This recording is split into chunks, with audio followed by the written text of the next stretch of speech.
That's a good one. That's a good one. Oh, God, it's a toad, son. It's a toad, dude. Let's go. I wake up to a little bit of drool on my pillow, feel like it's gonna be a bad day.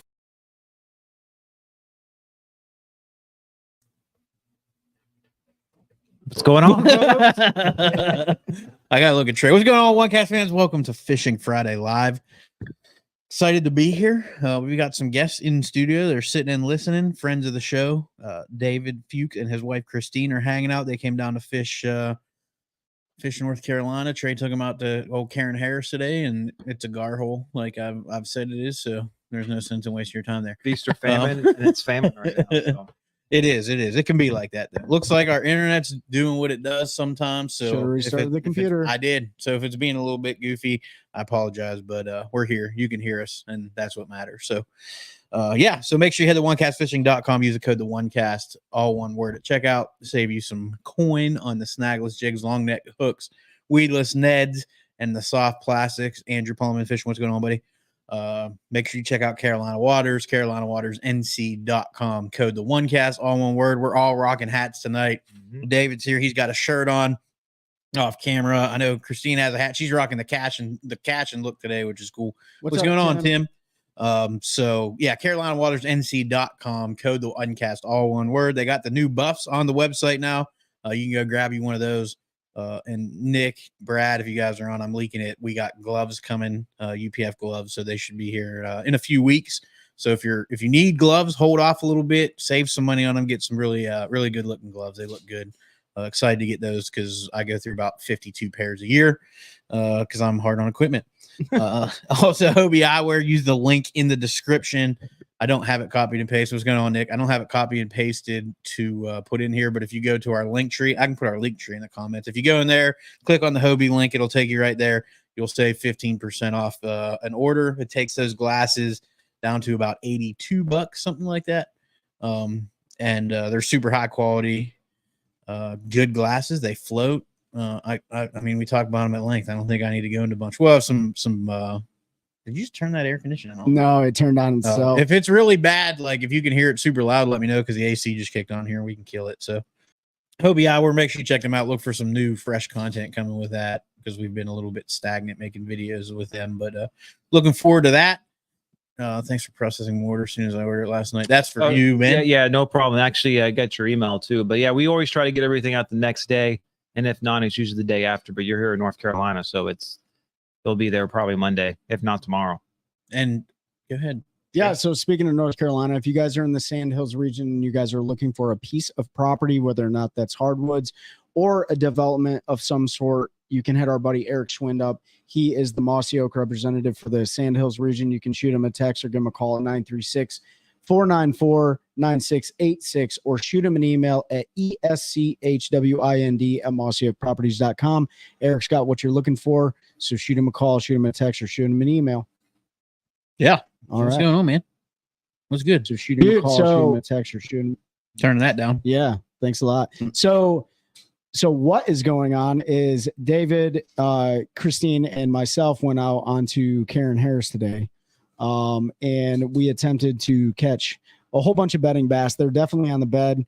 But we had a cold front come in this morning. It really shut the bite down a lot. Yeah, it was 55 to about noon because I walked out. I was looking at the weather. I was like, when is it going to warm up? And it took a while. So yeah, but you know what? It was a great day.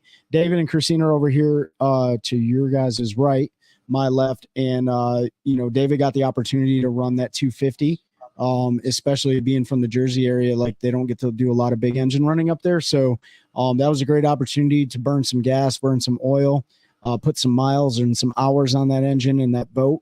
And a great AO or an area familiarization on the lake for the upcoming Take a Warrior fishing tournament that's on May 18th, which Pete, we forgot. Yeah, May 18th. No, I was going to talk about it, but we was doing. Do you guys? Yeah, whatever. Do you guys go pro any of the tournaments you fish? Tim, we're going to talk about this. Yes, because we need to. But I always forget to go pro on tournament mornings. There's so much stuff going on in my brain on the morning of the tournament that is like one of the last things that I remember. But we have had two absolute clusters the last two tournaments, and we're going to talk about one tonight when we recap Jordan. We did do a simulated tournament last year where we went out and we fished like a full tournament day. So we blasted off. We ran our stuff. We talked about decisions we made, all that kind of stuff while we were doing what we were doing. Yeah, and that's on the YouTube in the link tree there. If you click on that, it'll take you to the One Cast YouTube, and it's on there. It's like a 20-some minute video. Be easy on us because it was like my first foray into editing, and it's probably not great, but we had a lot of fun putting that out there. But yeah, so moving forward, I'm going to develop a checklist for that and make sure that I have it in the morning, because we've got, I mean, we probably win America's Funniest Home Videos with some of the stuff that we've experienced. Every time we talk to dudes we fish against, we tell them what happened. They're just like, what is wrong with you people? And I'm like, I don't know, man. It's what goes down. But yeah, so we do I have a lot of GoPro footage just from fishing that I just have saved, and I need to one day put it together. And I'm gonna be honest, right? So everybody has their superstitions. You got the bananas, no bananas in the boat. You got the burn your first cast. David's is burn your first cast. Don't catch a fish on your first cast. Could be bad luck. What else? I don't know. Guys wear the same pair of underwear for tournaments, whatever the case may be. So mine is the camera. The camera, it's not that I'm camera shy, clearly, but the camera to me on the boat, for some odd reason, my heart feels like we gonna do bad. You know what I mean? Like, I feel like we're just gonna do terrible if it's being recorded, but it's burned us though, because we have got really cool stories for these tournaments that I wish would have been captured on video. So, and we're going to talk about the Jordan one, because it was a cluster of all clusters of it. So we'll get into that, but yeah. But anyway, back to the Take a Warrior fishing. We need a couple boaters. So Ben will be one now. You're good. So we need 2 boaters. I might be one. Trey may flop over. He was going to be a warrior, but he may move over to fill a boater spot, because we need 2. We had a couple back out that's left us a little short. So that's May 18th on Sharon Harris. Should be a ton of fun. It's going to be, it's going to be a ton of fun. Whether we catch fish or not, we're going to have a blast. We're going to get vets out of the water. We're going to introduce vets and active duty. I'm sorry, it's not just for veterans. We're going to introduce them to outdoor therapy. We're going to hopefully get them talking a little bit and let them know that they've got friends in us if they ever need anything. So looking forward to that. I know we've talked about it at length, but if you're able, do it. It's about way more than fishing, and it honestly could save somebody's life. Trey's talked about his story and feels like Warriors on the Water back in the day saved his life. He straight said he doesn't think he'd be here if it wasn't for that. So the power of outdoor therapy, the fishing community, like-minded folks, just knowing that there's people there for you is huge. So if you can do that, you can head to warriorfishing.org. There's a link there to the Piedmont Bass Classics that will take you there to sign up as a boater. If you're a vet, we are full on veterans right now. You can still put your name on the waiting list. We can start videoing everything from the time we wake up till tournament ends, the old Scott Martin edition of the 4 Horsemen. We could do that, Nick. Yeah. But anyway, if you're a veteran, you can still go on there, warriorfishing.org. You can sign up. So what that's going to do is, one, you can put your name in the hat. If Warriors back out or whatever, they're going to go through the wait list, but it puts you on an email list. So captains, folks like myself, individuals can donate time. If we're going out fishing, we have an empty seat on our boat. We can reach out to Take Warrior Fishing Inc. We let them know, hey, I'm going out Tuesday. I got room. They'll send an email blast out to everybody in that area saying, hey, I got an opportunity for you to go fishing on Tuesday morning if you can be there. And then if you can do it, you just say, hey, I'm in. It's all free of cost. It doesn't cost you anything as a veteran or active duty. Some of the trips are for multiple people. So you might have a buddy that you serve with or served with. Some of them are individual trips. But if you're a veteran, active duty, anything, any warrior in any capacity, go to takeawarriorfishing.org, sign up as a veteran, active duty military member, and get your name on that list, because there's some really cool opportunities to get out bass fishing, saltwater fishing. They've been doing quite a few fly fishing trips here recently in Western North Carolina. I know they just posted one the other day for our folks up north from Susquehanna. They had a smallmouth trip up there. Somebody donated to take somebody. So it's not just in North Carolina. We're branching out. If you are a captain, if you're an individual that'd be interested in taking a veteran fishing, shoot me a DM on my personals, or you can email me at pete@warriorfishing.org. I am now the director of boaters and volunteers. So my job is to try to get more folks involved to take veterans fishing. So not my job, my mission. That's my goal. I'm not getting paid for it. Obviously I'm doing it because I believe in the cause and want to get folks out. So part of my role is to do that. So if you're interested, shoot me a DM. We'll get you set up to when you have time to take somebody out fishing. But just know that we all care sitting in this room. All of us in this community care. Appreciate everything you've done, are doing, will do, can do, and we want to see you here tomorrow. So if you're having a rough time, reach out. We've put our phone numbers out there. Mike Johns, we put his number out there, who runs FX3 Inc., who's solely focused essentially on crisis management. So if you're in that moment where you don't feel like you know anymore, he's a dude to call. And I know Mike will drive anywhere in the country at the drop of a hat to be there for you, whether he knows you or not. He's done it before. We've seen him do it. So just reach out. Lots of folks love you. Lots of folks care. We want to see you here. And that if you're not a veteran and you're struggling, still reach out. It doesn't matter if you were a vet or not. It does for the 501c3 because of organization purposes. There's certain rules and laws we have to follow. But as me, Pete Shandrick, sitting here talking to you all, I care about every single one of you. If you're struggling with anything, holler at me. First responders. If you're having trouble with your spouse, whatever it is, call. We can talk.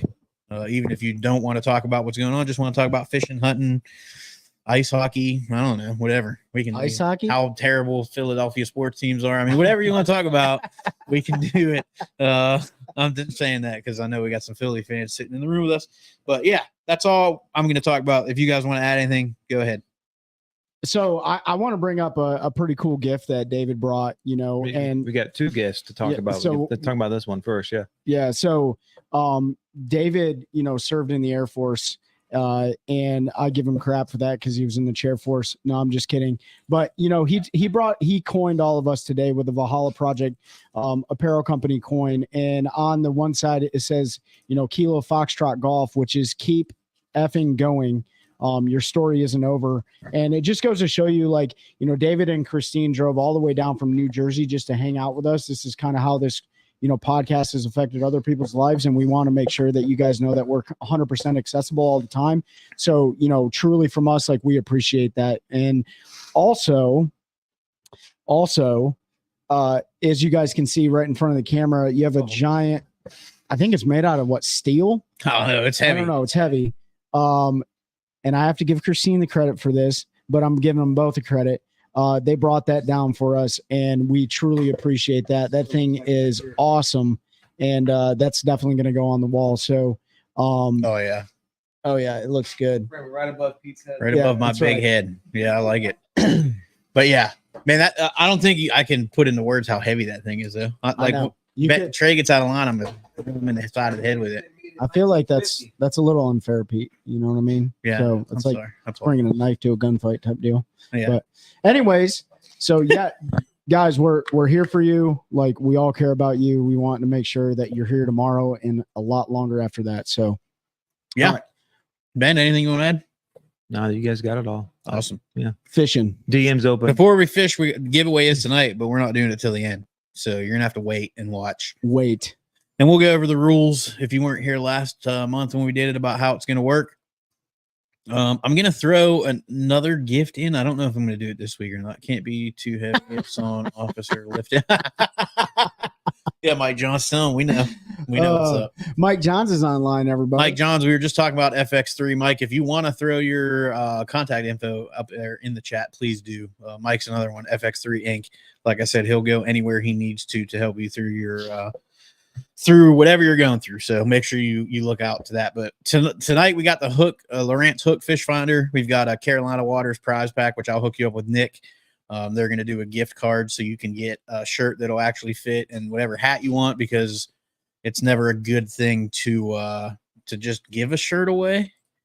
I'm going to throw that up for everybody to see. It's never a good thing. That's FX3 Inc. That's our boy Mike Johns. Yeah, you don't want to send someone a yeah, you end up sending an extra large shirt and they're a small or a 3X, and then they have a shirt they can't fit and they got to try to exchange it. So they're going to do a gift card. We'll get you linked up with them. They'll do a virtual deal. You can go and order what you want and get it shipped right to you. So you're not getting just getting some random stuff that I pick out, because everybody's got different tastes too. Sure. But I don't know if I'm going to do it I'll decide before we do the giveaway, but I'm going to give away a day on the water with me. Like, we're just going to go fishing. If you're local, if you're not, and you want to come down and do it, that's great. You But traveling? You traveling to Washington State? Someone from Washington State? no, I said on the water with me if you're local. We'll figure it out. But I want to get out with more folks that have supported us in one way or another. And we'll do that. And I'm going to make Trey take somebody too. So Oh yeah, absolutely. And if you guys want to catch fish, like jump in the boat with me, you'll be just fine. yeah, So. yeah, it'll be just great. Cause David's looking like, yeah, I didn't catch anything but a 400-pound snapping turtle today. Caught something. somebody, That's right. if you go with Trey and I, one of the boats will catch fish. 'Cause 100%. if it's a tournament, either he catches them or I catch them. Except for Jordan. Jordan worked out pretty good. We So, both 2 weeks, uh, 3 weeks ago at Harris, we all had like one. Yeah, it was rough. I ended up with 3 because I got on a little bit. Lake James. I would go to Lake James. That'd be fun. Oh, Are you yeah. out there now, Nick? Are you fishing the club tournament this weekend? That's 'Cause probably where obviously we're at. I'm not. Yeah. What was I saying? Anyways, you're gonna donate a day on the water. Day on with the me. water. Pete. We're past that with Pete and Trey. If you want to catch fish, hop in the boat with Trey and you'll catch all the fish. Yeah. if you're on Gaston for sure. Oh, Mike, I Um, can't wait to drive down to Florida. But I'll be down there in July, Mike. Oh, really? oh, are you gonna go to ICAP? Yeah, I'm gonna go down. Yeah. Nice. Okay. So yeah, we're gonna do that. But yeah, Jordan was last weekend. Yeah, Jordan was Saturday. Yeah, so almost 7 days. Break ago. it. Break the tournament down. Yeah, man. You want to start? Or you want me to start? Here's the conditions. The conditions were they were spawning for the most part. Shad spawn. Shads. So there We was had shad shad spawn and the fish are on bed. Pete, he got his new gig, so he wasn't able to get out there and do any sort of practice for the tournament. So I practiced out of my boat for a couple days, and then we took his boat during the tournament. We developed a plan. Our plan was to run a shad spawn early in the morning. And then after we hopefully caught a limit out of the shad spawn, it was to go bed fish all day long. And I'm very happy that we stuck to that plan because as you could see, like in the morning time when we got on the shad spawn, it was on fire. Yeah, we got a little But that shad spawn was a little overwhelming. So if any of y'all ever fished a shad spawn, there's a shad spawn and then there's a shad spawn like I've never seen before. And then there's a shad spawn like nobody's ever seen before. And the shad spawn that was going on Jordan that day was Where we were. Was so thick that they were laying eggs on Pete's boat. I'll post a picture on our socials. I've never seen anything like it. There were so many shad. I mean, we were in 15 foot of water thrown up on the bank. So if you don't know shad, when they spawn, typically they push right up on the bank, and it's usually rock, can be wood, a grass line. It's usually some sort of hard structure they like to spawn on because their eggs stick to it. They do their thing, they hatch, and then you got a bunch of shad fry. We were in 15 foot of water, and it was solid shad from us to the bank. So 30 feet, 30 yards, whatever you want to call it. I mean, you look down and it was shad. They were spawning all over my boat. It was half a football field wide, and the bass were just smashing on them. So they were pushing them.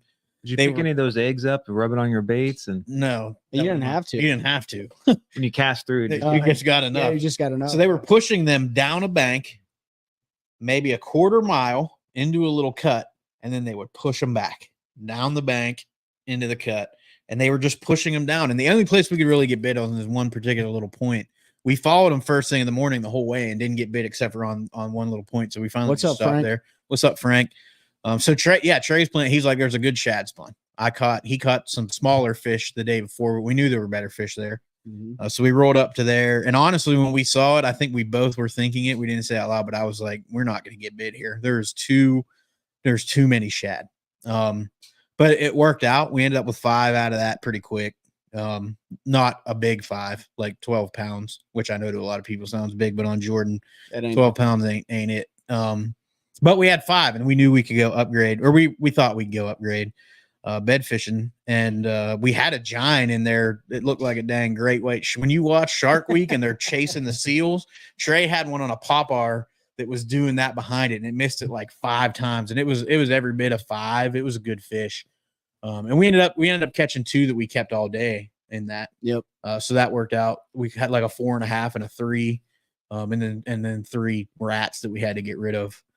So we did that. Trey had some beds in a particular creek that's been fishing really well. I'm not going to say the name because I want to go in there tomorrow and I don't want to see any of you in there. I'm just kidding. We've talked about it before. It's a creek we've talked about before. So we ran in there in a spot where I know doesn't get a lot of pressure because it's an area that a lot of people bank fish. So guys don't take their boats in there. And I'll go in there and tell somebody bank fishing, hey, can I have 5 minutes? There's a fish here I want to try to catch. And usually they're pretty cool about it. So we rolled up in there and I had what I thought was about a, I don't know, 2.5 pound male on a bed. Yeah. And I pitched up in there and he nosed down on it. I was like, I can get this one to bite. Just give me a minute. And it was, I don't know, 6 pitches. I got him to bite. But when I got him to bite, so the way they bed a lot of times on Jordan, everybody take notes if you don't know, is they bed at the base of the bushes. So you'll have the bush, you'll have the base, and those bushes can be back super tight. And if you look, there'll be a wallowed out. The wallow out is always there, but they will back right up to the bush and they will bed there, right? So why am I smiling at you right now? Yeah, you're juicing it. I'm juicing. It's cool. I mean, we're about education, right? And if anybody's mad about it, I apologize. But so you had like a bush here, and then there was a bush here, and that fish was kind of nosed in that way. So to get it to it, you had to skip it kind of under one and get it up there. Well, the pitch I got it to eat, I was over 2 limbs on the bush to the left. It dropped down and he whirled on it. And I was like, if he sucks it in, I've got no choice. And he did. So I jacked him and luckily broke the limbs that it was over. And I got him in and I was like, Trey's like trying to get the net. And I'm like, I'm just going to boat flip him, dude. I'm like, if I jack him off a bed, just stay out of my way because I'm going to get him coming and they're going to keep coming. And then I flipped him and he was in the air. I was like, that's a lot bigger fish than I thought it was. Yeah, it was a four and a little bit of change. And then there was another big female and a male on a bed near that, but they weren't ready. So we left them, went and worked another one for a little bit that was eating everything except what we were throwing at it. Left them, fished another couple more. Absolutely. We got you taking warrior fishing. We put all the stuff out there. So super proud to be a part of the organization now. But we left that little cut, went to another one, and Trey had 2 he had found on the bed the day before. One was a pretty good female, and one was a male that we knew would help a little bit. The female would not go onto the bed, so we ended up catching that male. And I think he was like a pound call. Yeah, that put us at 14. Yeah, pounds. put us at like 14 pounds. We went to another one he had found the day before. There were 2 big females that were not up yet on that one. The whole time saying stay on as it flies through the air. No, when I jack them off a bed, but I'm not worried at all about them not coming off. I mean, I'm big, heavy flipping hook. Like it's in 25 pound floor. It's in there. I'm not worried about it at all. Other times very worried about it. Trey boat flipped one into the net on a pop-ar, and I was very nervous about that. I was like, please don't ever do that again. It was a 4.5 pounder. It was like a 4.5 pounder. Yeah. He was like, I just wanted to make sure I got it up. I was like, it was up. But we ended up catching that other one, and it didn't help. That one did. No, that one did help. So that was a little bit of an up. So we were at like 15 pounds. Then we went to another bed, caught one. It didn't help. It was the same size. And then I was like, dude, now we're at like noon. I'm like, we got 3 hours and 15 minutes. I'm putting the trolling motor on 10 and I'm not pitching another bed unless it's a 6 or better. And we just never found that big fish. But with, I don't know, 3 o'clock, I'm like, we're going to run down. We're going to fish the creek by the ramp. We'll have like 10. You forgot to talk about the foul hooked fish too. Oh yeah. So the one earlier in the day that we said was eating everything but the bait. We went back to him in the afternoon. He was a good fish. Yeah. 4.5 pounder. Like a 4.5 pounder. And I got him worked up. He actually bit on the first pitch, but it was one of those, anybody that bed fishes, they'll suck it in, they immediately spit it back out. Like I don't know if anybody's reflexes are fast enough where you could set the hook on that fish, but I'm like, all right, he bit, we can get him. So we spent, I don't know, 15, 20 minutes. And I had him mad. He was whirling on it and I hit him in the side and he spun on it. And I thought he sucked it in and I jacked him and I hooked him in the side. So got him in the boat, obviously unhooked him, threw him right back because you can't sight fish and foul hook a fish. That's against the rules. And it's also very unethical. That's the word I was looking for. I was going to say something meaner. So that one hurt a little bit because that would have put us a lot better finish, but that bed fishing. So we're going to run down and check another big female we had, see if she's calmed down. So I run down the lake. I look in the cove and there's a boat on it. And I'm like, we didn't even talk. I just turned around and I left and I ran all the way back to where we weighed in and we fished in Bush Creek. For those of you that know, that's up there by Farrington Ramp. I'm like, we have 5 minutes, dude. I have missed what seems like recently due to short strikes and instantly. Yep, that's bed. That's fish on bed for you. So we ran into. We'll get to comments in a second. We ran into Bush Creek. Trey had gotten a bunch of bites on laydowns the day before. So one of my favorite baits this time of year to fish laydowns is a pink floating worm on a spinning rod. I fish it like a fluke. You throw it up there, twitch it a couple times, and kill it, and it's either going to get 8 or not. So we pull up to the very first laydown, and I pitch it up there, and I pitch it. I twitch it twice. I'll do a video on how I rig it because I rig it a little bit different so it gets more action. It almost looks like a snake swimming in the water. Twitch it twice and kill it. And Trey goes, "Oh, it's about to happen." And right when he said that, there's a silver flash and my pink worm disappears. And it took me almost a second to react because I was like, did he just call that shot? And I set the hook. And when I did, it was a 315. I think that fish ended up being 314. I set the hook on it and it went over the top of a limb and then to the boat. So now I've got my line over the limb. Shout out to Gamma. Thank you for this one. Over the limb to the boat. It's between us, the limb, and it's jumping. And there's a pink worm hanging out of its mouth and you can't get the net to it. So I'm like, this is bad. So I get in a position where I can fight the fish. Trey comes to the front to run the trolling motor, slams us into the tree on accident because we have the same trolling motor, but if you've ever been in the front of somebody else's boat and tried to run it, it's like you're in a foreign country. Like everybody seems to be so different. So yeah, you got so much weight up in front of we them. hit into the laydown. Now the fish wraps around the same limb like 3 times. And I'm like, we are effed. And I'm screaming. Trey's like, I'm trying. And we're both yelling at each other. It's a complete cluster. But I get the fish pinned to the limb. And he's like, is it still on? And I was like, there needs Trey. We're getting there. Trey's like, is it still on? And I'm like, the limb's still moving and I'm not. So it's got to still be on there. So he gets us over there and I pull down so that we're just moving the boat and we're not worried about slamming because we hit it with the trolling motor at that point. It's done. Like we're going to knock it off. And I'm able to pull up just enough to where you can see the fish.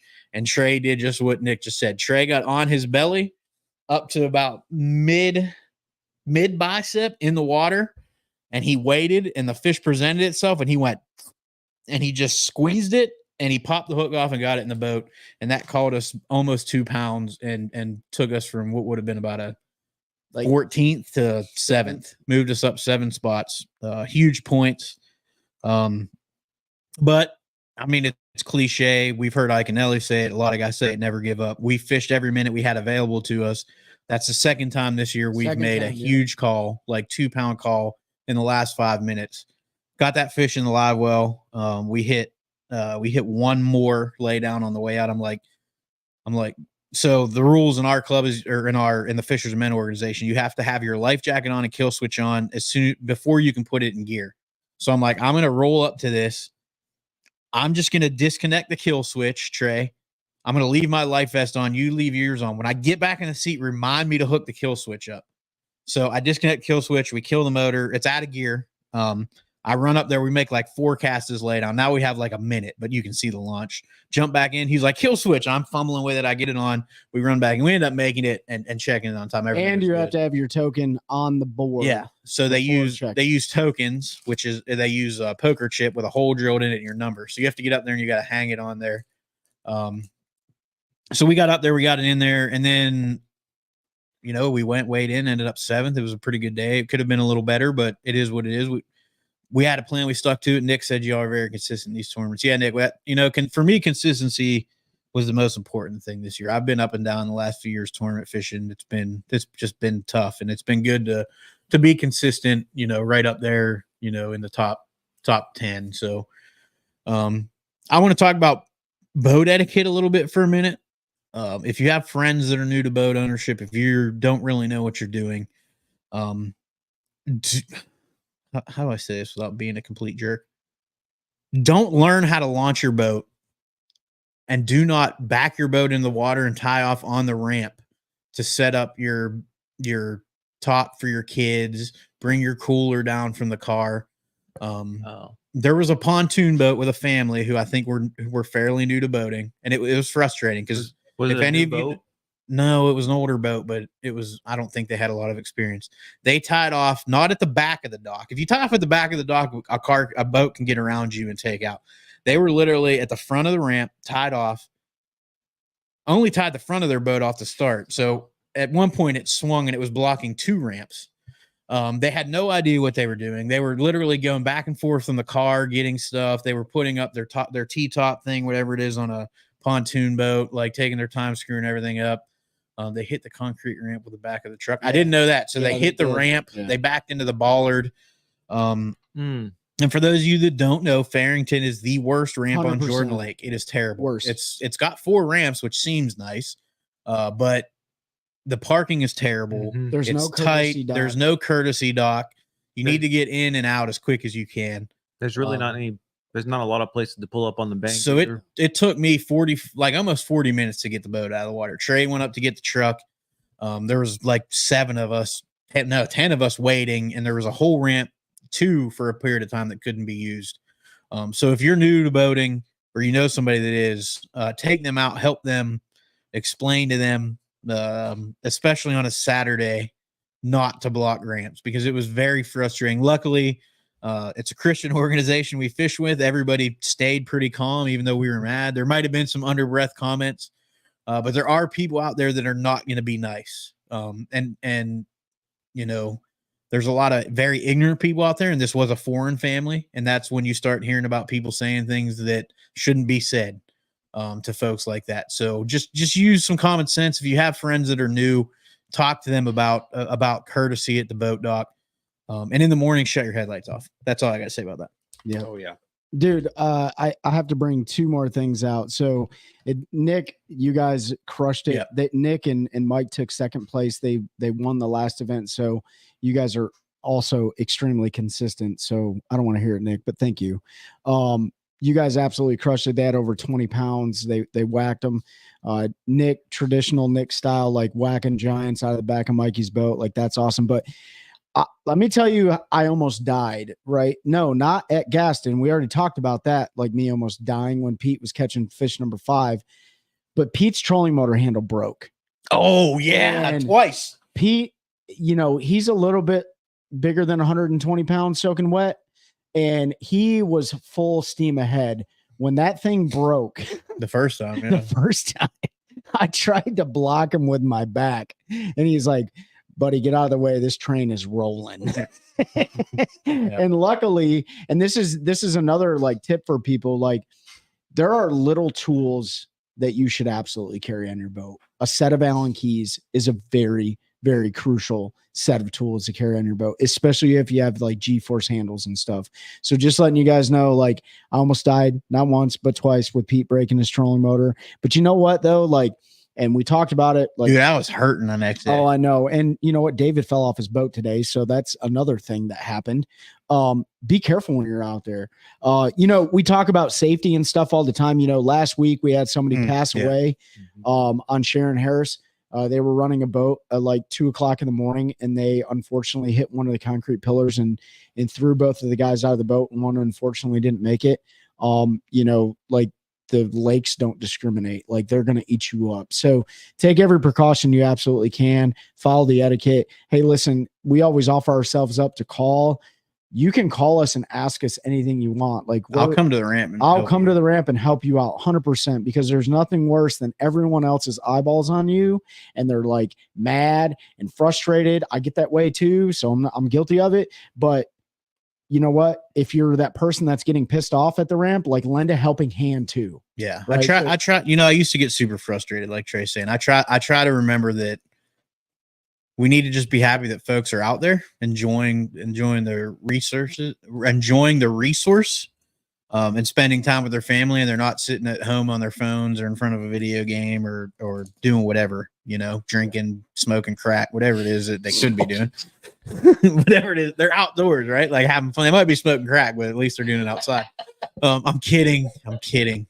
We're a little bit lax on Fridays. And even sometimes when you're experienced, yeah, it happens. when I got my new truck, because it's so much longer wheelbase, like I was trying to back in the driveway and stuff, and it took me a few times to learn the new truck and all. So I'm glad I wasn't at the ramp when I was trying to figure all that, because I was cutting it too sharp or not sharp enough. And so it's like Trey said, just don't get so angry at those people. We've all, and we have experience. We've all done it.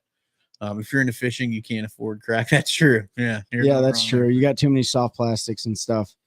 I've backed them in. I've backed strangers in at the ramp as well, Nick. My wife has, because she's very, very confident backing trailer, and she always backs me in launching and taking out. If anyone's near Chickamauga wants to hang out with Mike Johns, he's there for the next week or so for the Toyota. Go drink a water with him.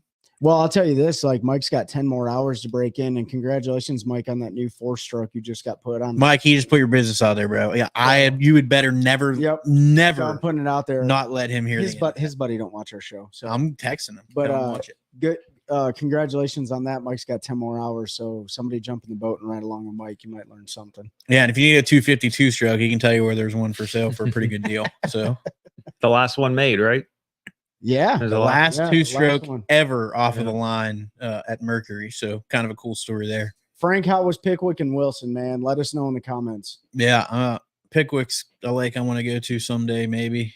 I really want to go fish Chick. Like Chick, Gunnersville, I want to all those. Yeah, absolutely. Pickwick just seems like a Karen. Like it's either really good or it's not. So yeah. Especially in July. Yeah. So next year I am, and you two, Trey, I'm sure will join me because he's going to be on terminal leave, and anybody can come that wants. I'm taking an entire week in February, and I'm going to Florida for a week. Oh, really? Yeah. Oh, you're doing what I did like 3 years ago. Yeah, I'm gonna go down there. The only difference is I'm not gonna blow my motor when I'm in Florida. You can't say that. Yeah, you don't know about that, dude. You just jinxed yourself. I was an hour and a half from launch too. I mean, y'all knock on wood. Yeah. So where are you going to go? I don't know yet. I'm gonna figure it out. Okeechobee, St. John's, Kissimmee. I don't know yet. All right. I just decided last night. So. Okay. So Harris Chain, probably Harris Chain. Maybe I don't know. Harris Chain's fishing tough, man. I don't know. It just depends. Who won on the Harris Chain the last tournament? Corey Johnson, right? No, that was St. John's. St. John's. Oh, who did win Harris? We talked about it. Oh, it was rookie Robert G. Yeah, Robert G. Or Garrett. John Garrett. Yeah. Gosh. G. Yeah, my bad. Apopka, maybe. Yeah, I don't know. Mike. Well, that's on the Harris Chain, and if the Harris Chain gets too crowded, you can just, and you're right there in Leesville, you go over to Yale Lake, and it's no longer connected, and it's kind of.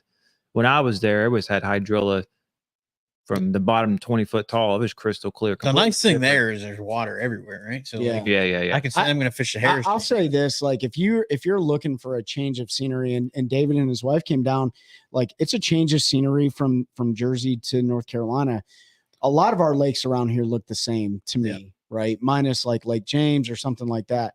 If you are in the market to just get away from your home state, if you don't live in Florida is such a phenomenal place just to go. Yeah. Right. Because you're around alligators and all sorts of different wildlife. I mean, there's tons of different types of vegetation there. You got canals to go through, locks to go through, manatee zones to go through. Like, I mean, the world is your oyster down there. And if you want to catch a little gator, throw a popping frog, you'll catch one of those too. But I highly encourage everybody to go down to Florida and just run it for a couple days, because it's so it's a whole different world. And you should go down to Okeechobee, because that's even different than the Harris Chain or Kissimmee. That's a whole different. It's fun though. Yeah, I haven't been down there, but I don't know where I'm gonna go. Go somewhere. Maybe I'll go to Okeechobee for a couple of days, and then you head back north. Head back north and hit up headwaters on the way back. And let us know in the comments where's your next destination. Yeah, where we want to know. We want to know where everybody's gonna be. I want to know. Sorry. I'm gonna go sore mouth all your fish. No, I'm just kidding. Yeah. But I mean, the reason I say you got to stay for an extended period of time in Florida is because they're Florida bass, right? You could go down there and spend 2 days, and we dealt with it. Except all the today. traffic in Florida. That's right. Oh yeah. Or you could go to the Miami boat ramp and just watch the menagerie that's going on there. You know what I mean? That's Or sit at the inlet there and watch everyone try to get out. Especially that time of year, it can be hit or miss. But Yeah, So you got- but it can be really, really good too. Antonio says, I fish Texas. Where are you at? Where do you want to fish, or where do you fish in Texas? Mike Johns talked about Orange Lake in Orlando.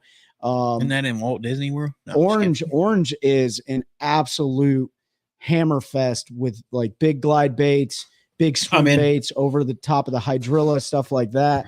What Frank say? I used to fish Florida some years ago, fish the lakes around Claremont. I don't know that area, Frank.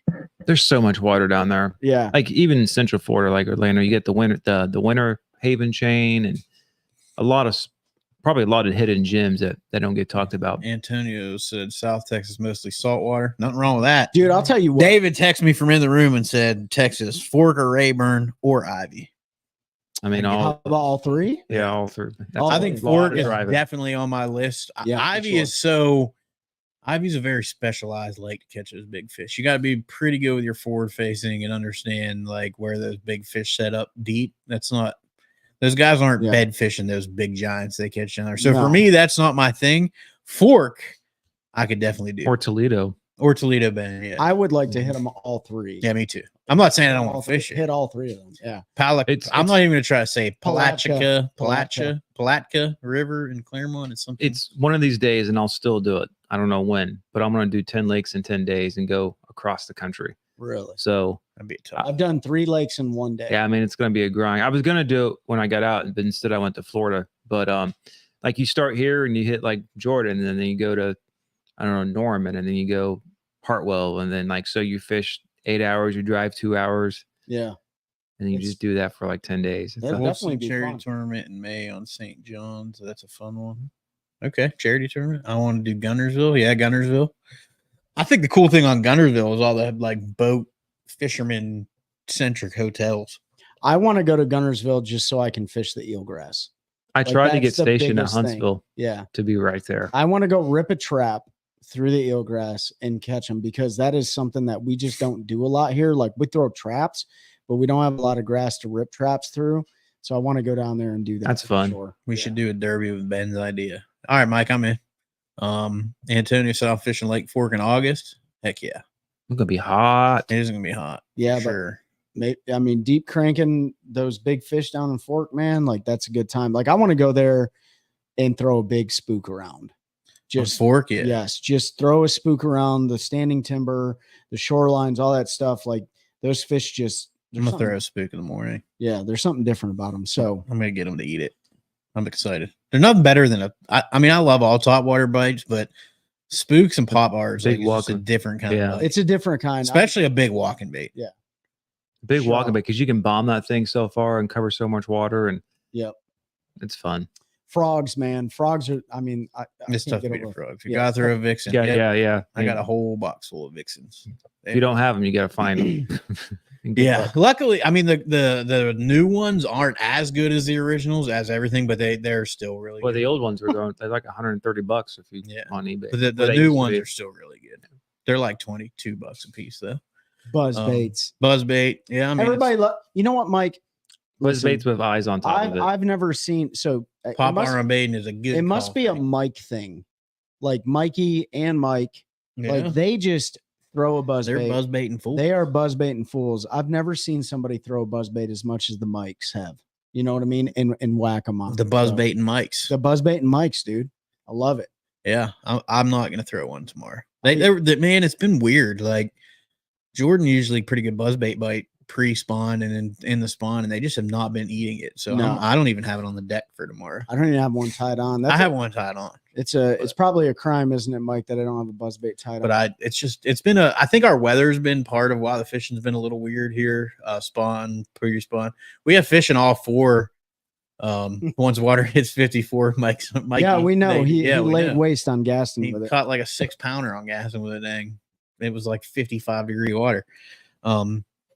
I don't remember what I was saying, but yeah. Oh, I think this weather is because we have fish in every phase right now. We still have some Yep. pre-spawners, we have post-spawners, we have fish on the bed, but it's like every 2 weeks we get a dang cold front. Things are like a little late this year. Like it's slow to progress. It seems like, yeah. I mean, it's almost May. You know what's weird when your lake that you live on that's relatively clear and you're just not jacking them like you used to. Yeah, it is weird because you're not seeing them on the beds, and I don't know if they're spawning out a little bit deeper because they killed all that shoreline grass and they're spawning on top of the deeper weeds. But I think it would be I mean, we got 5 feet visibility in places, but that's still probably a little too deep because it's not always like that because it gets so stirred up. And it's hard to say because I mean they'll spawn. I've seen them on Jordan spawning 9 and 10 foot in the marina. Like it doesn't. Yeah. Depth is all in our head. It really. I mean, as long as it gets light penetration. As long as it gets light penetration, they'll spawn. So your lake's pretty clear. They could spawn a lot deeper. That's the only thing I can figure because it's not like I mean, there were some fry yesterday, so like fish have spawned, but they weren't really fry garters all over the place and stuff. So I jacked a couple. Pure anarchy not to have a buzz bait on. I know, Mike. Aliconso, I've been stuck trying to figure out how to catch fish on Harris. Are you talking about Sharon Harris or the Harris chain? I have to adjust from fishing Pickwick River type fishing back to lake fishing. Yeah, fishing current's definitely its own thing. Yeah, it's something that is something I want to do because we don't have a lot of current driven like TVA systems and stuff. Yeah, we don't have that stuff. Throw a chatterbait. Yeah, you can always use chatterbait. Sharon Harris, just throw a wacky rig and fish it really slow. Yeah, literally. Honestly, I'm not being a smart. Like throw it, put your hand in your pocket, eat a sandwich. But twitch it once and then eat another sandwich. Let me give you my go-to lure. Hold on. My go-to lures is a Battle Baits minigun with TFC crawl. I have no idea what that is, but I will Google it after the show. No, I know who Battle Baits are. Yeah. So good stuff. Let me give you all a little tip on I do throw it, Nick, and I've caught fish on it this year. You're welcome. I promised the viewers that I would throw a chatterbait this year, and I did. I threw it at I even watched him catch one. Yeah, it was like 11 inches, but he did catch one. He was like 8 inches, but still. Hey, I was trying to... Let me give you a tip when you're fishing like a wacky rig. If you don't do this, you might be doing yourself a huge disservice. Throw yellow or lime green braided line connected to a leader. Yep. It is going to help you tremendously when you put your hand in your pocket and you're waiting for what's going to happen. And a lot of times you won't even feel them bite the worm. You will just see your line swimming off. So if you're using OD green or moss green or black braid, a lot of times it's extremely difficult to see your line swimming from left to right, or like what happened to me numerous times a day, they would swim right towards the boat. Right. So that's just a little tip. That's just what I do. I always throw yellow braided line on my spinning setup for my wacky worms. I just looked at Battle Baits minigun. I'll have 40 of them next week. Thank you. That was for Trey because he says I buy too much tackle. 100%. But those are really good little finesse spinnerbait. Those did look nice. I do that because I'm half blind. Yeah, truth about that line. It does make a big difference. Slack line with that makes a huge difference, and being able to see when they bump it. Definitely got to throw it, Trey. Yeah, we got that. I do that because I'm half blind. I got that one line. Watch that line jump. Yeah, it's a very visual. That whole wacky rig thing is a pretty visual deal. Yeah. The one thing about a wacky rig though is when they pick it up, man, they will hold on to it for a long time. So and the reason it's important to see that line jump is because you will gut hook a ton of fish if you do not see them bite it. Yep. Because they will swallow it, and by the time you realize it'll be too late. The only fish that I typically, and it happens on but most of the fish, if I gut hook fish or deep hook them, it's usually on a wacky rig. Yes. Because I am not patient and I will throw it, and the only way I can do that is to get distracted doing something else. So I will tell you the other thing that. And I'm a believer in this too, because I've seen it happen numerous times this year. You know, David and Christine were, I was getting some bites in front of them today. I shook a lot of fish off and I was like, throw right here, throw right here. I lathered my wacky worm up, went behind David and Christine with bait fuel on my wacky worm, and I threw it right in there, and I was able to get one, and it just held on to it the whole time. The bait fuel, believe in it or don't believe in it, but if there's a scent attractor, a lot of times on the bait, I just believe that they hold on to it longer. And that gives you a little bit more reaction time to like reel your slack in as your Yeah. line is running off the bed and set the hook. Trey got to see it firsthand how I use bait fuel. So Oh yeah, he like it's like a giant loogie like on the bait, like just dripping. It's almost barbaric. but like I mean, that first bedfish we caught in the tournament, he picked it up and it didn't hold on to long enough. And I said, Trey, go in that step and toss me that thing of bait fuel. Squirted it on there, and the next flip he picked it up and held on to it long enough for me to set the hook. It worked for me this year too, because there was one on a bed that I was having trouble getting, and I had a hollow body to crawl on, so the Blackhawk, and I filled that hollow Injected body it, full of bait fuel, and then right away he picked it up. Yep. What's your thoughts on a Berkeley Chopo? It's a really, really good, whatever you want to call that class of baits. I don't know what the technical term is for the whopper plopper. Everyone style just calls baits. them ploppers. But yeah, those plopper style baits, the Chopo has a very different sound than the original whopper plopper. And I like the way it sounds better, but there are times where the whopper plopper is the one that gets bit. But it's a very good bait. It's got good consistent noise. They hold up well. Berkeley, I'll give them credit, uses really good hooks on their stuff. No matter what you buy, they use good hooks. I think that's why I lose some snag sides. 6 cents is another one. Yeah, they use really, really good hooks on their stuff. You don't typically have to swap them out right away. Wait till they dull up a little bit. But the Chopo is a good one. I like the big Chopo. When I don't really throw the plopper baits too much anymore. When I do, I throw the big gigantic ones because you'll get some monster hits on that. Yeah, I don't throw them very much. You know, whenever they first are came you out, guys big like whopper plopper people? Because I feel like in my experience, the whopper plopper, at least on our lakes around here, and this could totally just be it is just my experience. I feel like it's good for a very short period of time. There's days. Like there's days in June and there's days in July when you hit those shade lines. And I've had a day on Karen/Sharon Harris where there are no fish. The musky Chopo, yeah. Where I've literally thrown a whopper plopper from sunup until about 3 o'clock in the afternoon. And that was the only thing. And we were catching 4+ pounders all day long. This is 2019. I was 2020. There are days where that bait is just an absolute smasher, but it's not a bait that is consistent for me. What I have found is if I'm throwing a buzz bait, especially a buzz bait, and they're missing it a lot, if I go to the plopper, they'll start smacking it. Plus you got the aided treble hook. You got the treble hook, yeah. So it definitely has its days. See that's the thing. Like I'd much rather. I don't throw it as much because I either go to a popper style like a splash or a walking bait first. Yeah.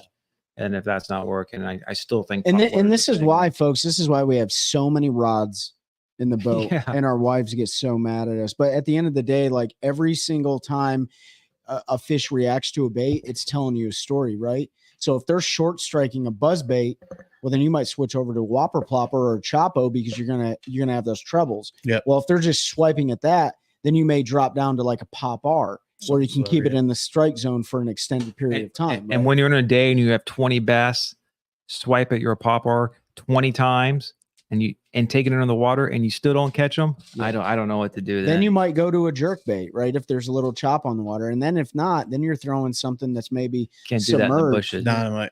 Yeah. Dynamite. I have never had a day like that before. That was crazy. I mean, the fall time. Dynamite. I remember when you had them grabbing the popper and you didn't get hooks in them. Antonio, you should definitely go down to Miami. Who is it? Hood Fishing. Yeah, if you don't follow him on Instagram, like he is consistently whacking the consistently whacking Switch your hooks out or quit fishing, man. No, there was high quality top waters and then cheap top waters. Like it didn't matter what it was. Yeah. Didn't matter if it was a mega bass. I've seen it happen before too, where they're just like not committed. I've never had him grab a popper and not get a hook in it. I mean, I was still in the during a shad splash. Not grab. I've had him miss it, but not take it under the water. And took it under the water. Like I had him take like a KVD splash or the Strike King, a Rico, and then the mega bass walking baits. That's when you put a little stinger hook off the back. Like 3 inches down took it under the water. Yeah, but if you put a treble hook like 3 inches off the back on a piece of 65-pound braid, they were like 2 pound, 3 pound. Really? They weren't giants, but like it happened. That's crazy. 5 or 6 I'm times. just gonna eat the top, not the bottom. I don't even know how that's possible. I don't I know. mean, dude, I should have kept. stranger things have happened. I should have kept the GoPro footage and all, but Well, it's like when there they was train some wreck a bad crankbait words. and somehow, I mean, I've had them hit a crankbait, not slack in it, and not get a hook in them somehow. Like Yeah. how do you not a It's like they crankbait? do it Do with they their knock mouth slack closed. in it? Yeah. It's one of those things. If it happens once, okay. I It's only all throw the feathers time. on my rear hooks on Popeyes. Mike. Yeah, I like a feather. Yep. 100%. Actually, in fact, Mike, before that tournament on Jordan, I replaced all my back hooks on the 6 different pop R's that I took. They were on all the same Pete's Boat. color, by the way. No, they weren't. They were No, I'm bone, just kidding. white, chrome, sexy shad. I didn't take a translucent one with me. A black pop R is really good on an overcast day. Stop. We're all about education and information. Yeah, it is. That is a All good right. one. Quit I mean, throwing I Pop keep R's. mine No, simple. Mike. They get Mike makes fun of me for throwing pop R's, but he's Do you the throw same- the actual? But you know what, Mike? I've never seen anyone break off a buzzbait on a fish. Okay, and you did that in Florida, so you're welcome. Do any of y'all throw? I backed it up with a Karashi 5.5. by Mega Bass. I don't even know what that is. Which one's the? And I know all kinds of baits, so I'm surprised I don't know what that. I'm googling it right now. It's worth a Google. Karashi Mega Bass. No, is that a walking bait? That's I Twitch. Oh, it's a twitch bait. Yeah. Yeah, no, I don't. I'm not No. a big twitch baiter. No, So I throw their walking bait. You know what's Yeah. funny? You talk about them taking a pop R down, not getting anything in their mouth, right? The twitch baits. So 6 Sense has some twitch baits that Mhm. I have. I can't catch a fish on those. I don't know what it is. I will throw it in the middle of the school. Can't catch bass. I'll put a pop R on. Boom. Keep catching them. Keep catching them. Put that twitch bait out there, and I'm like, I don't know if it's the rod, the line, the action, the hooks. I could not tell you. I've never caught one. The only thing I've caught on twitch bait is white perch. Hmm. I don't know what it is. You know what to So, say? It's the Indian, not the arrow. So yeah, it's got to be your fault. yeah. You know what? Meet me out back at the 2-quart canteen. Okay. Little water wall count. Hey, I got something for you in that 99.6 you got out of on your test too. Instead of 100. Oh, that was in the class. Well, So, yeah, you're 99 welcome. unacceptable. So But yeah, no, I have not thrown. I've just never gotten into the twitch baits. Yeah, it's something else. Um, And I know they work. that's like I mean, spy baits. I'll throw one I've tomorrow. I'll never throw had a lot of twitch luck bait. on spy baits. we don't really have the. but we don't have the water. I've only for spy thrown it down in baits. Florida. So You want super clear, like you can see for a mile It'd be good on water Norman, with I a bet. spy bait. on where? Be good on It'd be Norman. good on Norman. It's James. James. Yeah. smallmouth love a spy bait. Up in Jersey, if that you guys got clear water up in Jersey, right? No, you just got mud puddles. Yeah. Oh, we're not taking spy bait there then. No. David said he said, I would love to invite you guys up to Jersey, but like, I don't think you'd want to come fish it. And I'm like, if there's water, we'll fish it. It Yeah, doesn't I matter. ain't It does scared. not matter. There's no shame in the game. If it's 4 I mean- feet, he said the deepest water is like 4 feet. And I'm like, perfect, dude. Like, so let's I'm get in after heaven. this. I don't even need forward It's facing. an 1/8 ounce weight. You know what I mean? Like, Dude, I good. caught. He one- said, "Leave my spy baits alone. They don't work on Norman or Mountain." I caught a 1 in 3 foot of water on forward facing. What do y'all think about The other day? the Johnson? Corey Johnson finally winning a blue Johnston. trophy by Johnston. That's Yeah. awesome. Finally winning a blue trophy. But I think Corey, if you haven't listened to our episode where he was on, great dude. I think it was awesome. yeah. He second largest margin of victory ever in BASS history. He didn't even have to fish the final day and still would have won. And he's a good dude, good Canadian.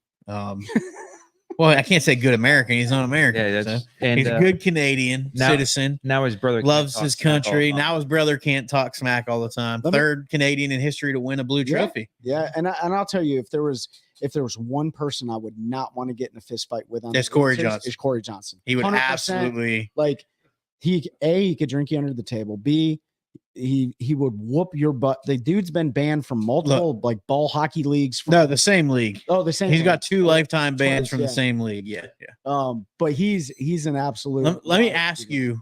Oh, I'm not even over under.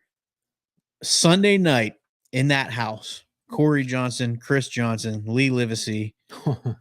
How many cases of Busch Light do you think they put away that night? 7. 7? Ben, I'm gonna say solid 7. I'm gonna text Corey and ask him. Is He'll it tell. just them 3? No, they've got other people. Well, they to stay got with Caleb them. Summerall. Caleb they got Summerall's Matt with Robertson, them. Matt Robertson. Do all their editors go with them too? Logan Latusa. All their editor, Logan Latuso, who will be on an episode coming up soon. Looking forward to that. Logan's a great guy. So There's more than 7, probably like 10 or 12. I don't know. Lee gets them for free 99. So He probably has 2 by I'm himself. saying David's saying solid 10. I'm saying 12. Yeah. 24 pack Makes or me 12 wanna- pack case. Probably Those are- 20. No, they're dirty 30s, I think. Oh, are they? I think he's rolling dirty 30s. I'm going to get a Busch Light right now. I'll drink one. I could probably drink beer. But yeah, that was awesome, Nick. The first largest victory margin was Timmy Horton when he went back to the dock and ordered a pizza and had it delivered to the dock and ate pizza and took a nap on his boat because he had it wrapped up by such a large That is margin. something That'll I've never always- be. I've always dreamed about doing so well in a tournament and just knowing I can go back and just. So we had a take a guy. nap We had a and- guy in our club on gas that thought he had it wrapped up because he had like 14 and a half pounds, and he went back and ate lunch and took a nap, and he didn't even place. So that was when I was like, I'm gonna need to, like, if I had a 42-pound bag on Jordan, I still wouldn't do it because I'd be like, if I caught 42 pounds, somebody's got 50. So that's what I feel. The tournament where I had my biggest one, the most weight in a tournament, and I had to fish all day, most of the day for it. But like, I'm like, if the bite's this good, like it's gonna be tough. Yeah. And I just got lucky. So Yeah. I think in a multi-day tournament, you could do that. Like if you go into day yeah. 4 of a 4-day tournament and you have like a 22-pound lead, you probably have that wrapped up. Unless you're in like Florida or Texas, you know? Even then, if you look at the weights of Yeah, the that's elites, true. like for that event, you got to look at the event as a whole. In Florida, somebody banged a 30-pound bag on day 3. Yeah, they did. Yeah. Like Yeah. at St. John's, like Yeah. it came out of nowhere. Yeah. And that's the thing. Like I don't know if I could ever do that. I don't know if I could just go eat lunch. Frank said that's me on Tiger Town. If I've got 18, someone's got 20 plus. Yeah, I hear you, dude. Frank, you are a true warrior for putting your boat in Tuckertown Reservoir. I'll never do it. I put my boat in there once, and it was the last time. Is Tiger Town bad? Tuckertown has The- stumps as wide as this garage. Oh, so it's like the round. Snot grass. I ran across the stump field Oh, because that's it's the not Snodgrass marked. Lake. Yeah. The snot grass is, but you know what? They live in there. Like there are good bags of fish. But one of my old club members, he got so much of that snot grass. What do you call it, David? Black Death. I like it. Black Death. I call it witch's He hair. got so much witch's hair caught in his intake that it blew his engine. The first time I ever snagged some of that, because I never saw it in Pennsylvania, but I mostly river fished and fished Erie. The first time I caught it down here, I thought I had found a dead body in Jordan Lake. Did you? Like legitimately, I was like, "Oh my god, there's a body on that stump." I'm glad. And then I got went to Harris. another stump and I caught more, and I was like, There's more "Okay, than this isn't a body." I'm glad it's out of Harris. Yeah, Tornado Alley used to have it all. Oh yeah, I did. But you know what? Go back and listen to our episode with Seth Micah. That because was it's not a grass. because it's not a grass. It's what was it again? It's a bacteria. Bacteria. That's Right. So go back a few episodes ago on Spotify, Apple Podcasts, YouTube, whatever the case may be, and check out that episode because Seth absolutely informs us a lot about different aquatic vegetation, parasites, bacteria, things like that. And he tells you exactly how to remove that stuff. We're in an hour, so get Yeah. your questions in. Get your folks. We are questions in. preparing to do this giveaway. If you're on and you are not entered, I'm sorry. We have 4 more months? Three 3 more months after this. Yeah. You can still get it on those. You only have to enter once. It'll carry over. Go to any of our medias where we have our podcast up. Leave a review, screenshot, send it to me. To the socials, either personal or the page. We'll get you added to the list.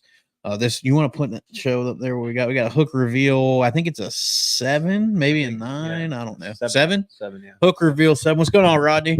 We got this hook reveal 7. We'll get shipped out to you. Just put it in the middle of the table. Yeah, you didn't bring my leggings, Nick. That was your fault. So that hook reveal 7 we're gonna give away. And a Carolina Waters prize pack, which we will get you hooked up with Nick That's Kincaid. some good value in this giveaway here. Yeah, this is another good one. They're all good giveaways. We've got a lot of really cool stuff. He did wear leggings. I saw it. Yeah, see, I did. We've got Purple. Man. Purple. you guys are tough. I forgot about that. I thought when the trolling motor boat, like Barney was running full speed at me. Dude, like, let me tell you, When my light, the first time it broke, my life flashed before my eyes because I literally I went got you, boo. from the front of the boat and I landed on the battery compartment. And Trey, as I was falling, I saw Trey go to put himself between me and just like he said, I said, move because this trains are rolling and there ain't no stopping it. And I landed back on the battery deck and I got up and he was like, sit down, I'll fix it. And I was mad. So I fixed the trolling motor. And then it was like 8 minutes later, I go to pick it up and it breaks and I just fell straight back. And I was like, and I just sat there and he didn't even say anything because he knew. Glad you didn't land on any rods. Dude. 100%. 100%. Yeah.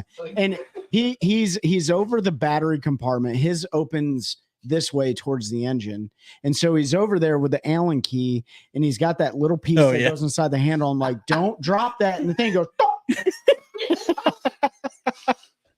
luckily he was able to get it right. If Trey didn't say anything, it would have been fun. He had to point it out and then it fell right in there. I forgot all about that. Dude, I lost my side plate one time on a reel. Because the I've BB ones, you have to pop them open to adjust the centrifugal brakes. Dude, they ain't lying. And I popped it open, and I guess for whatever reason. So Mike Johns' Ranger, there are things that have been lost forever in his hull.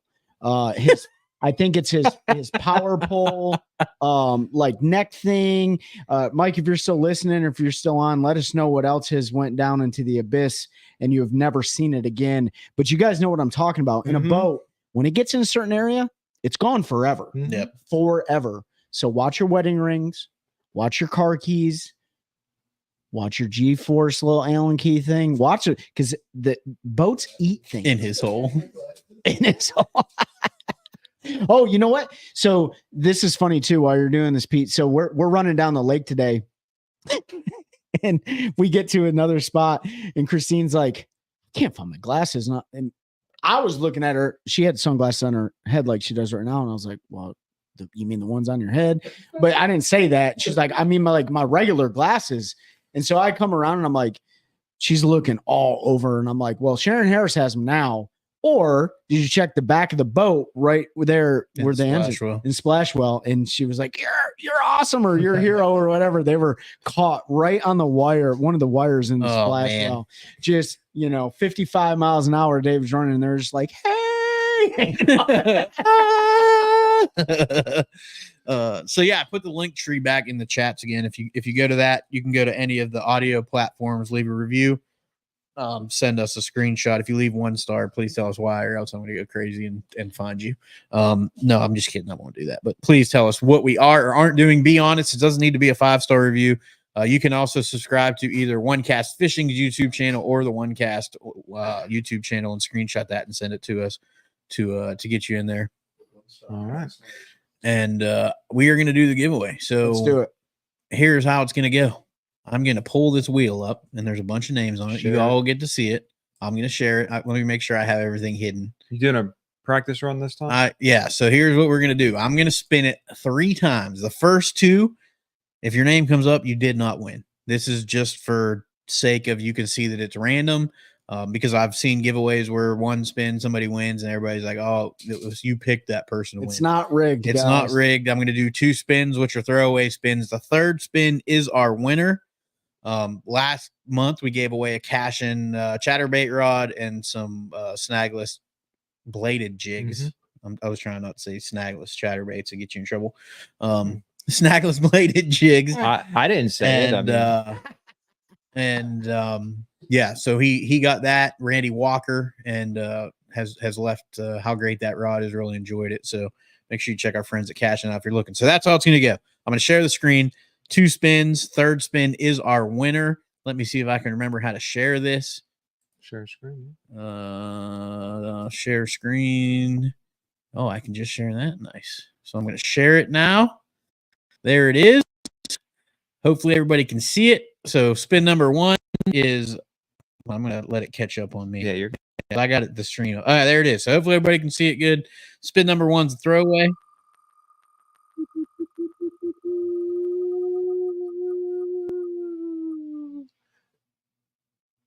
Sorry. That was our practice run. Number 2 is also a practice run. Trey's looking for the applause. I think I don't need it. It's already applauding. that would have been Andrew. Sorry, Andrew. So these are all rules. I was going to say the exact same thing. Oh, see, Drum roll. drum roll. Here she goes. Round around. Who's it gonna be? Neil Boswell. Congratulations, Neil. If you're watching, that is awesome. I need to make note of that because I'll forget. I'm going to shoot you a DM, and we'll tag you in a post. We will get your information. We will get the fish finder out to you. I'll have Nick reach out to you, or you can reach out to Nick. I'll ask him how he wants to do that.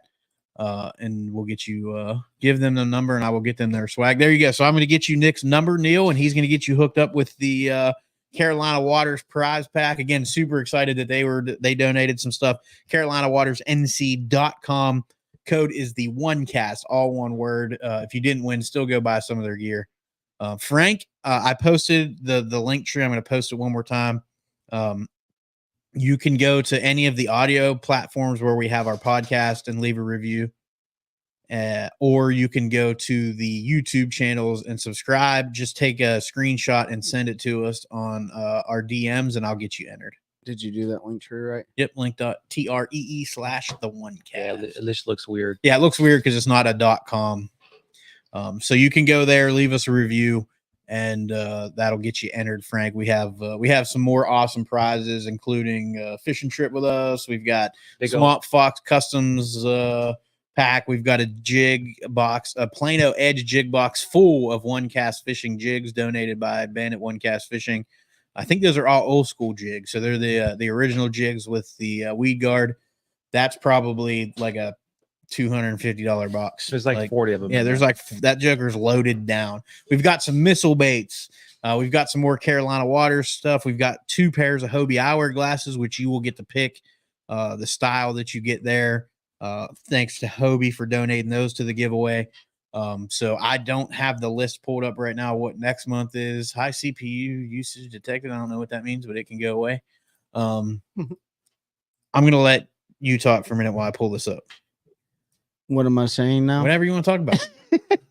We're just waiting for him to pull up the price. I'm going to pull up the prize pack because I don't remember what. Hey guys, do us a favor. Share all this stuff with your friends. If you got people in the outdoors that are interested in fishing or education information on the outdoors, anything like that, please share the show or any of the clips or anything like that with your friends. Get them linked up with us so that they can jump on the shows and get entered in the giveaways. Hopefully we can put some information out there that can help save some lives, that can, open people up to experience the outdoors, which we all want everyone to do. So if you guys wouldn't mind, it doesn't cost you anything, and it helps the show out a lot. Also, if you guys are huge supporters of the show, which I hope you are, head over to onecastfishing.com. Also on the onecastfishing.com page, there's a link for the podcast apparel on there, which are hats and shirts. We got a few left in stock.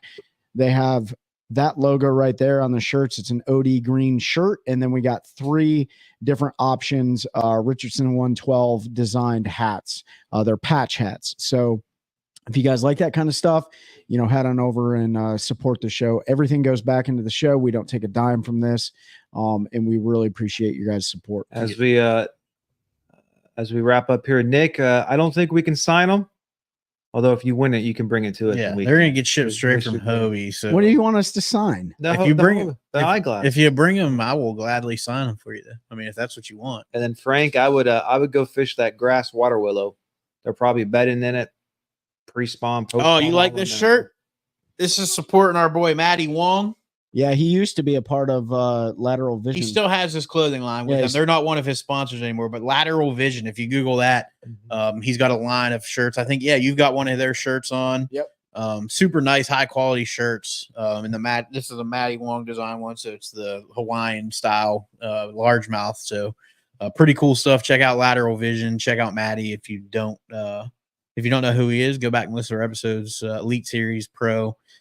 Super good dude. So his story is amazing. Yeah, he's got a really cool story. We get into all that when he was on. But yeah, so super excited. We're gonna go to Jordan tomorrow. We're gonna try to get on some fish in the morning on the shad spawn, and then I'm gonna go bed hunting. We're gonna try to get the Fuchs family on some bed fish.